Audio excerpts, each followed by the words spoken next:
Hola, ¿qué tal? Buenos días a todos. Vamos a dar inicio a una serie de charlas. El tema es ecografía en cuidados críticos. La idea es hablar sobre temas básicos en ultrasonografía en terapia intensiva y en emergencia.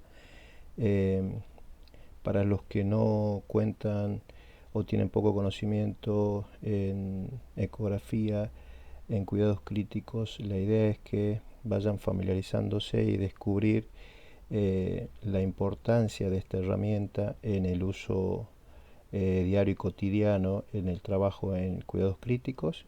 Y para los que ya tienen conocimiento y cuentan con un equipo en el servicio, bueno, para que vayan afianzando algunos conceptos y puedan confirmar la importancia y la utilidad que tiene esta herramienta. En este módulo los temas que vamos a abarcar son temas básicos, son la base de la ecografía. Creemos que son los temas que ustedes no deben dejar de conocer. Son a modo introductorio.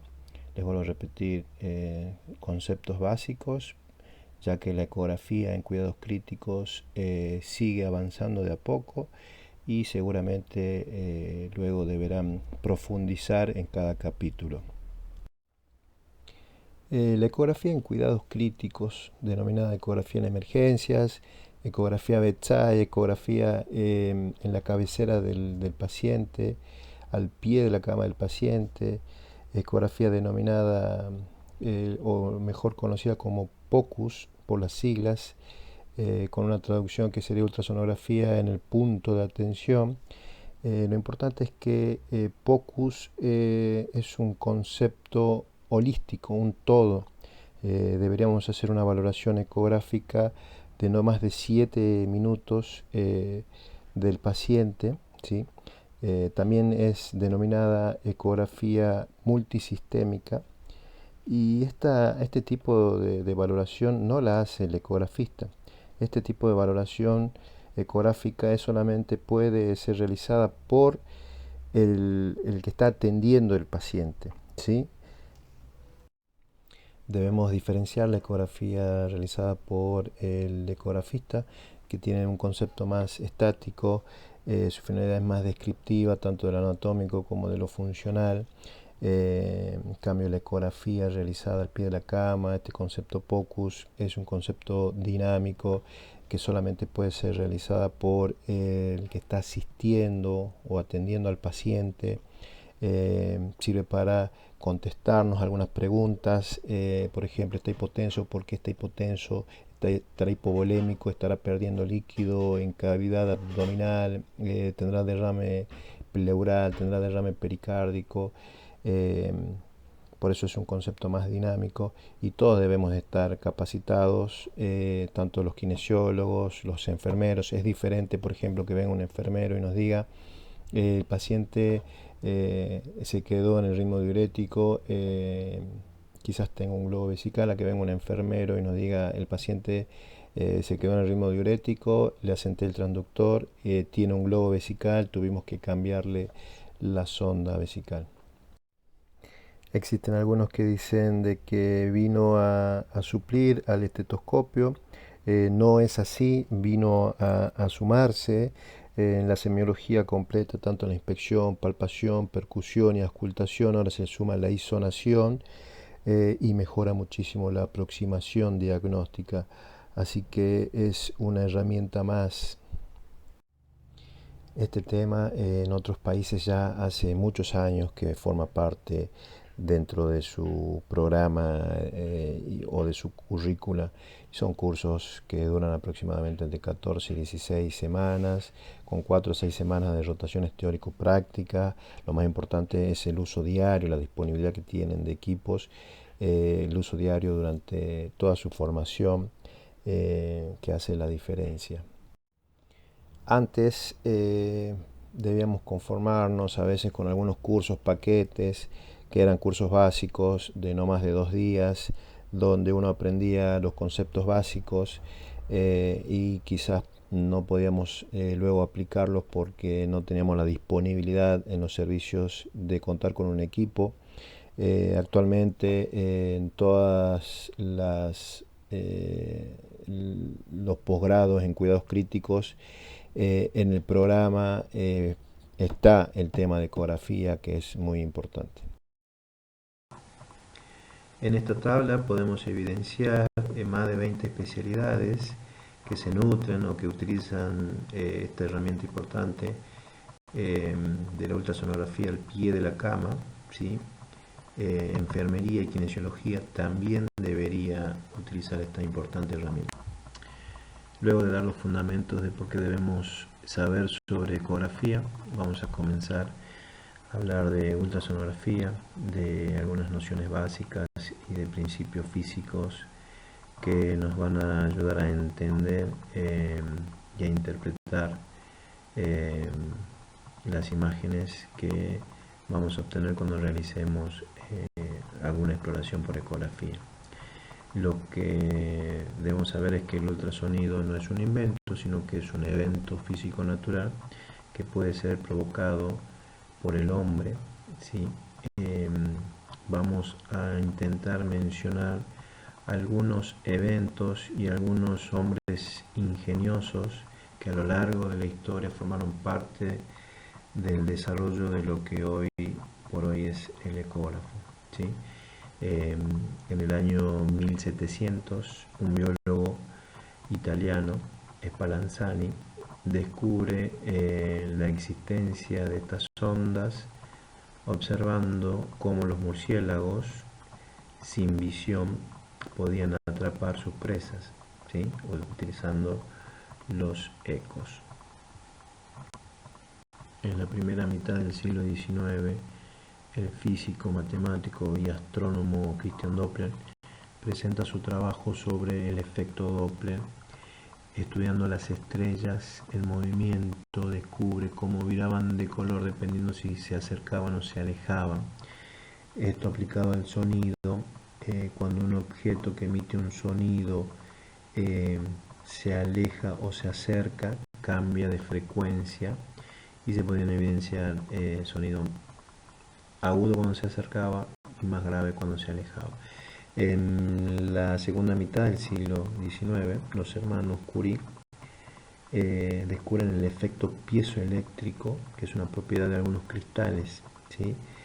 Esto es base para la utilización de las ondas de ultrasonido. A comienzos del siglo XX, luego de la tragedia del Titanic, se empiezan a preguntar cómo pueden identificar estructuras o objetos debajo del agua, y es cuando el físico francés inventa el sonar. Terminada la Segunda Guerra Mundial, recién se comienza con el desarrollo de los equipos diagnósticos en medicina con base en la ultrasonografía. El primer aparato de ultrasonido se desarrolla en 1950, pero no es hasta 1980 que se puede adquirir imágenes en tiempo real. Bueno, usamos muchas veces el término ultrasonografía y ecografía como sinónimos. Lo que tenemos que saber es que la ultrasonografía o el ultrasonido es una vibración que se propaga en un medio elástico, ya sea sólido, líquido o gaseoso. Este medio elástico en este caso sería el paciente, ¿sí? Necesitamos para que se produzca un emisor, que es el cuerpo vibrante que tenemos acá en el transductor. Sí, este se transmite a través del paciente y en forma de ecos vuelve la información nuevamente al transductor, donde es recepcionado y a través de un software nos interpretan las diferentes imágenes que vemos al final. El efecto piezoeléctrico es base en ecografía. Es una propiedad con la que cuentan algunas piedras preciosas, algunos cristales, como por ejemplo el cuarzo, ¿sí? Tenemos dos efectos. Uno es directo, que está representado por una energía mecánica que se transforma en energía eléctrica, y el efecto piezoeléctrico que utilizamos en ecografía es el inverso, transformamos una energía eléctrica, que es la que transmite el ecógrafo a través del transductor hacia el cristal, provocando un cambio a energía mecánica, y esa energía mecánica sería el ultrasonido. Tenemos que saber primero qué es el sonido. El sonido es la vibración mecánica o energía mecánica que se transmite a través de la materia en forma de ondas y produce variaciones tanto en presión como en densidad, en posición, temperatura y en velocidad de las partículas que la componen, ¿sí? El sonido es una forma de energía mecánica, volvemos a repetir, y necesita un medio físico para propagarse, sólido, líquido o gaseoso. Lo que tenemos que saber de los rangos sonoros: el rango audible para nosotros, para los humanos, es de 20 a 20.000 Hz. El rango que se usa en ecografía es mayor a 1 megahertz. Acá está representado, ¿sí? En ecografía usamos generalmente de 2 a 15 megahertz.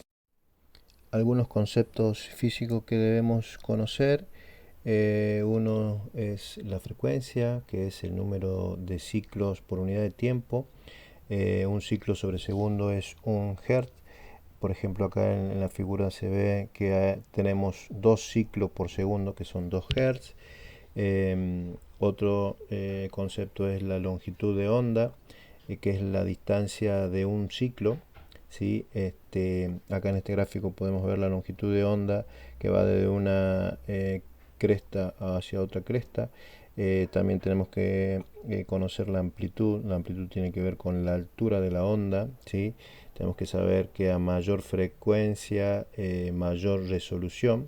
Hablando de resolución, hay varias, pero me interesa que conozcamos dos. Una es la resolución lateral y la otra es la resolución axial, ¿sí? La resolución lateral es la capacidad que tiene un haz de ultrasonido de poder discriminar a dos puntos como diferentes, dos puntos uno al lado del otro, ¿sí? Con respecto al ángulo de disonación, como puntos diferentes al lado del otro, y tiene que ver con la amplitud, ¿sí? Cuando la amplitud es mayor, mayor poder de diferenciar dos puntos como diferentes. La otra es la resolución axial, la capacidad de diferenciar dos puntos como diferentes que estén en la misma línea del ángulo de disonación, ¿sí? Y esto tiene que ver con la longitud de onda, que también tiene que ver con la frecuencia, porque si la longitud de onda es mayor, o sea, mayor frecuencia, vamos a tener la capacidad de diferenciar a menos puntos como diferentes. En cambio, si la longitud de onda es más corta, o sea, la frecuencia es mayor, vamos a poder diferenciar a muchos más puntos como diferentes. La impedancia acústica, esto es un término importante que debemos conocer. Bueno, es la resistencia que un medio opone al paso del eco, ¿sí? Depende de la densidad del medio y de la velocidad del ultrasonido. Es una constante del material, ¿sí? Y si un medio posee baja impedancia, que es lo mismo que decir que tiene baja densidad, ofrece baja resistencia a la propagación del sonido. Se puede decir entonces que la impedancia es una resistencia que se opone a la vibración. Bueno, velocidad del sonido. Esta velocidad depende del medio donde se propague, ¿sí? O sea, depende de la densidad o de la resistencia o de la impedancia de cada órgano. Al atravesar diferentes tipos de impedancias o densidades, va cambiando su velocidad, o sea, no es constante, pero sí, esto debo aclarar, sí es constante en el mismo medio, o sea, cuando está en un órgano de la misma densidad, bueno, ahí sí es constante la velocidad. No atraviesa el aire, ¿sí? Por eso es uno de los cucos en la ecografía del aire. es absorbido, reflejado por el hueso, otro de los cucos en ecografía. Eh, Cómo interacciona con la materia y los tejidos, ¿sí? Tiene diferentes tipos o diferentes velocidades en los diferentes tejidos, pero el que debemos acordarnos es en el tejido blando, y tiene una velocidad promedio de 1540 metros sobre segundo, ¿sí? Eh, Otro concepto que debemos conocer es la atenuación. Cuando se propaga el sonido, va perdiendo energía y la pierde en forma de calor, va generando pérdida de la amplitud de la onda. Y el parámetro que más influye en esta absorción de energía por parte de los tejidos es la frecuencia de la onda. Entonces, cuando mayor es la frecuencia, mayor absorción, ¿sí?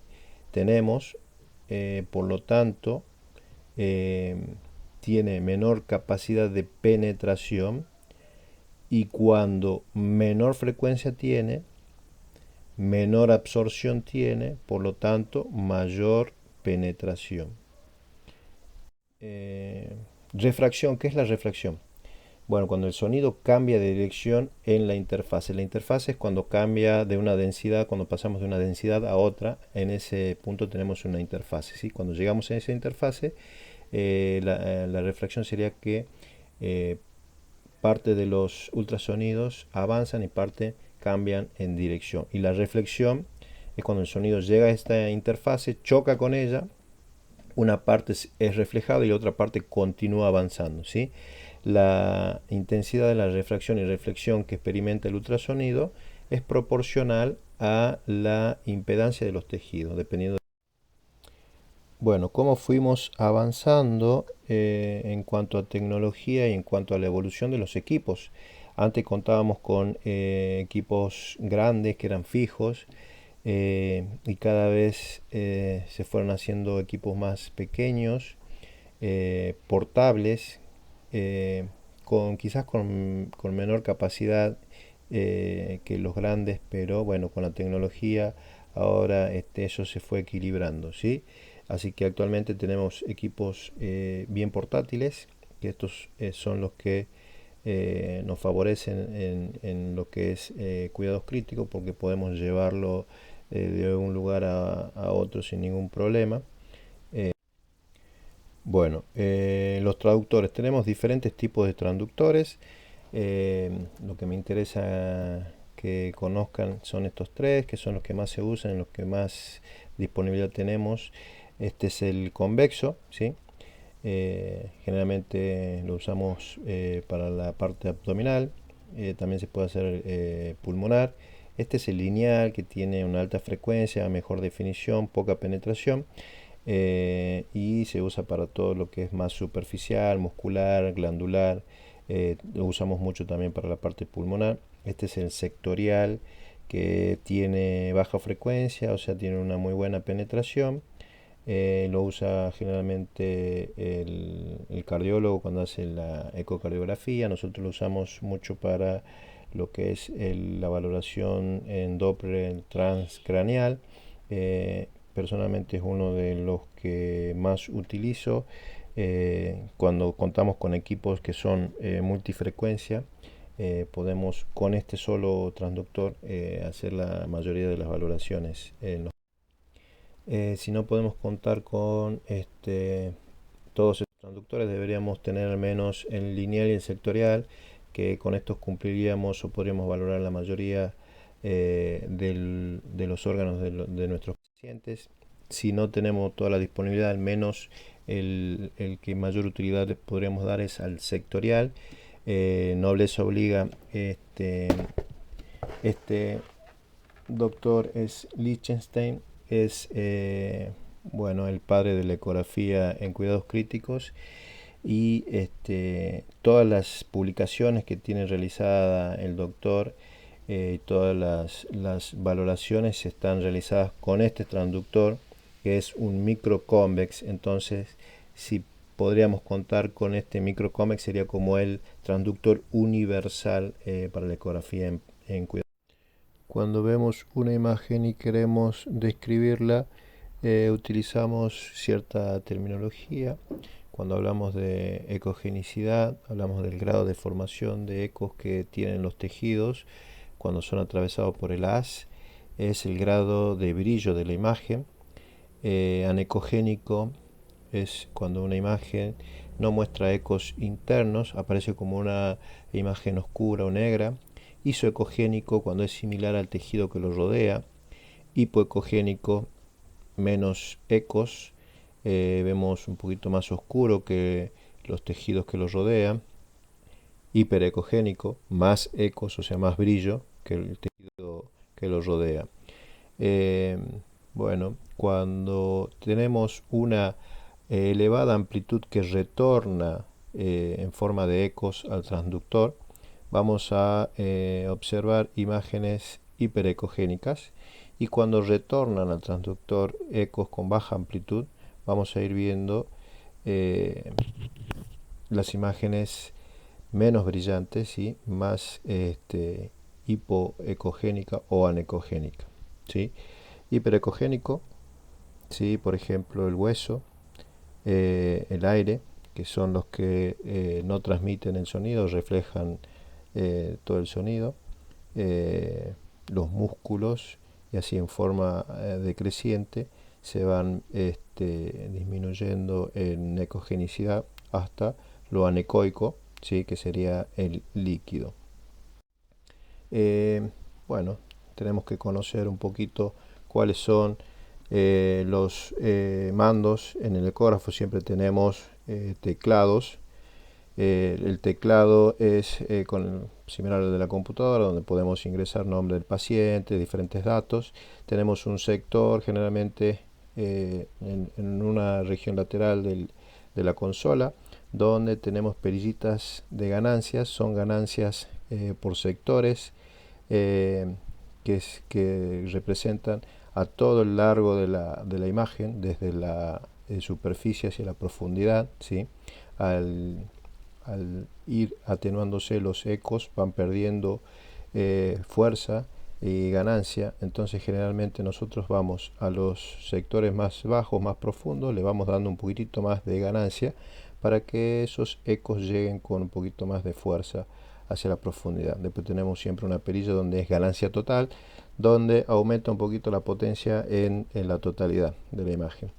Tenemos siempre opciones como para ir mejorando todo lo que es el preseteado de la imagen. Tenemos un área generalmente donde podemos manipular la imagen, donde podemos hacer cálculos. Tenemos un sector donde podemos elegir los diferentes modos, ya sea modo movimiento, modo Doppler. Hacia los laterales generalmente encontramos los transductores, ¿sí? Cuando isonamos al paciente tenemos que conocer básicamente dos posiciones, dos cortes, uno axial y el otro longitudinal. Primero tenemos que identificar la mueca en el transductor. Siempre hay una mueca en uno de los laterales del transductor, en este caso está representado de color naranja. Esa mueca en el corte axial debe ir siempre a la derecha del paciente para que nosotros podamos identificar en la imagen a la derecha del paciente, y a la izquierda de la imagen la izquierda del paciente. Lo superficial, lo profundo, y en el corte longitudinal lo que hacemos es girar la mueca 90 grados hacia cefálico, quedando la mueca hacia cefálico, y vamos a identificar en la imagen a la derecha lo cefálico superior y a la izquierda lo caudal inferior, superficial de nuevo y lo profundo. Esos son los dos cortes básicos. Después uno podrá ir angulando para ir obteniendo diferentes imágenes. Los ecos que son analizados por el procesador se pueden expresar en diferentes modos. Tenemos el modo A, que es un modo que no utilizamos, nosotros se lo usa en oftalmología, que son vectores. Tenemos el modo B, que es un punto en escala de grises, que es el que habitualmente usamos, que es el bidimensional, donde se expresa la imagen. de lo que vamos isonando.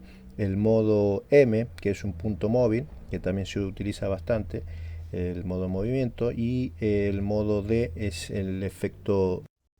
Tenemos que aprender qué son los artefactos y a poder identificarlos para valorar adecuadamente algunas imágenes, ¿sí? Bueno, los artefactos son formación de imágenes que no corresponden a la anatomía normal. Uno de ellos es la sombra acústica. Cuando el ultrasonido choca con una superficie que es muy reflectante, ¿sí? Rebota casi todos sus ecos, ¿sí? En una superficie que la vamos a observar como hiperecogénica.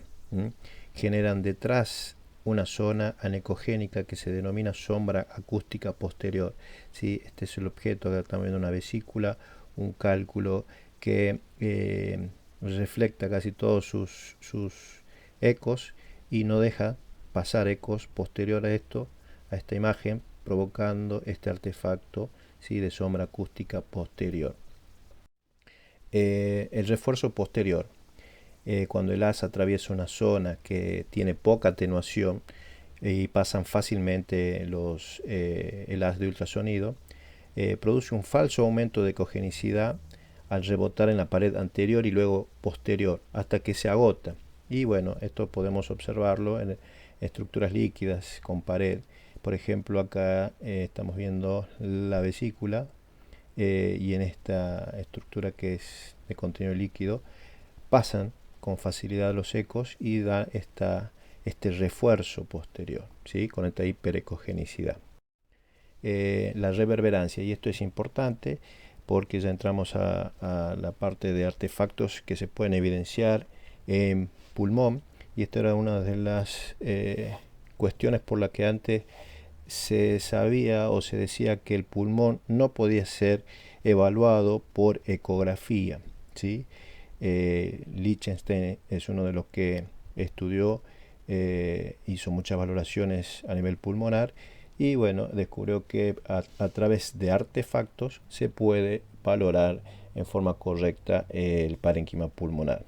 Bueno, uno de estos artefactos es la reverberancia, ¿sí? Cuando el haz de ultrasonido atraviesa una interfase que separan dos medios que son diferentes, que tienen diferente impedancia acústica.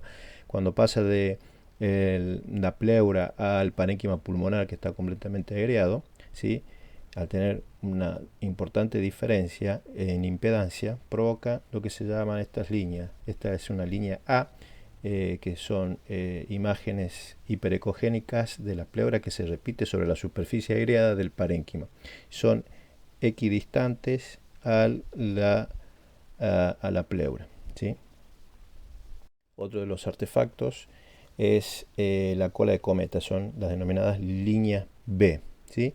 La característica de estas líneas B que tienen que ocupar toda la profundidad de la imagen y son similares a la reverberación, pero su particularidad es que es de forma dinámica, ¿sí? Porque hay líquido que ocupa la interfase con el aire y esto permite el paso del ultrasonido. Bien. Imagen en espejo, que esto no es tan habitual de encontrar, pero sí cuando el haz atraviesa una superficie que es muy reflectante y que incide sobre ella en alguna angulación, generalmente se dan en órganos que son circulares, los ultrasonidos se reflejan hacia adelante y hacia atrás, produciendo una imagen en espejo. Lo que tenemos que saber cuáles son las ventajas de la ecografía en cuidados críticos, ¿sí? Lo que ya todos sabemos que es un método no invasivo, que es ampliamente disponible, que no es costoso, que no utiliza radiaciones ionizantes, esto es importante, que es inocua, que se puede repetir las veces que sea necesario, proporciona una imagen en tiempo real, o es útil para guiar procedimientos intervencionistas, y lo bueno es que tiene una curva de aprendizaje bastante rápida, bastante corta, ¿sí? Las limitaciones. Algunas limitaciones son la obesidad y el aire intestinal. Y en cuidados críticos, la verdad que muchas veces es un poquito más complicado hacer valoración por ecografía, cuando tenemos pacientes que están muy complejizados, que es complicado acomodarlos, movilizarlos y dejar en una posición adecuada para determinadas valoraciones. Pacientes que están ventilados, a veces es difícil de obtener una ventana adecuada también para poder valorarlos. ¿Cuáles serían las desventajas? Que es un método operador dependiente. Pero bueno, les vuelvo a repetir, al ser un proceso con una curva de aprendizaje bastante corta, con la práctica, con el entrenamiento diario, esto no debería ser un problema. Aparte, en cuidados críticos, muchas de las cosas son operador dependiente. Poner una vía central también es operador dependiente. Bueno, para que podamos valorar la importancia de contar con la ecografía en forma cotidiana, en nuestro trabajo, en nuestra guardia, les quiero presentar un paciente de 60 años con disnea, con hipotensión arterial. Este paciente en dos situaciones diferentes. En la parte de arriba vamos a poder evaluar este paciente, vamos a la parte cardíaca, un corazón que se mueve rápido, podemos decir que está taquicárdico. En la valoración pulmonar vemos líneas A, podemos decir que es un pulmón seco, y en la evaluación abdominal podemos ver líquido libre en cavidad, podemos interpretarlo como hipovolémico y seguramente le estaríamos pasando líquido, haríamos fluidoterapia. En la segunda situación, este paciente, vemos un corazón que se mueve un poco lento. En la valoración pulmonar vemos líneas B, agua intersticial, podemos decir que podría estar con una sobrecarga de volumen, y en la valoración abdominal, ¿sí? No encontramos nada raro. Si no tendríamos esta herramienta, quizás no podríamos tomar la conducta de a este paciente pasarle seguramente diuréticos y vasoactivos. Entonces lo que queremos demostrar es que la ultrasonografía multisistémica, este concepto POCUS, este concepto holístico que llegó a la terapia o a cuidados críticos, no para darnos más trabajo, sino para facilitarnos el trabajo. Bueno, que sepan de que es una herramienta muy útil. Podemos hacer el ABCD en emergencias, ¿sí? Se usa bastante.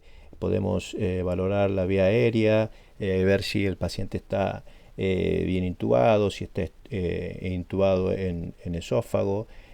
Podemos valorar ventilación, viendo el pulmón, si tiene líneas A, un pulmón seco, un pulmón con líquido. Podemos valorar si está en shock, si tiene líquido libre abdominal, si tiene un derrame pericárdico. También podemos valorar si tiene déficit neurológico, ¿sí? Con un Doppler transcraneal. Y bueno, volviendo a repetirles que este concepto POCUS es un concepto holístico y no debería llevarnos más de 7 minutos la valoración completa en el paciente crítico.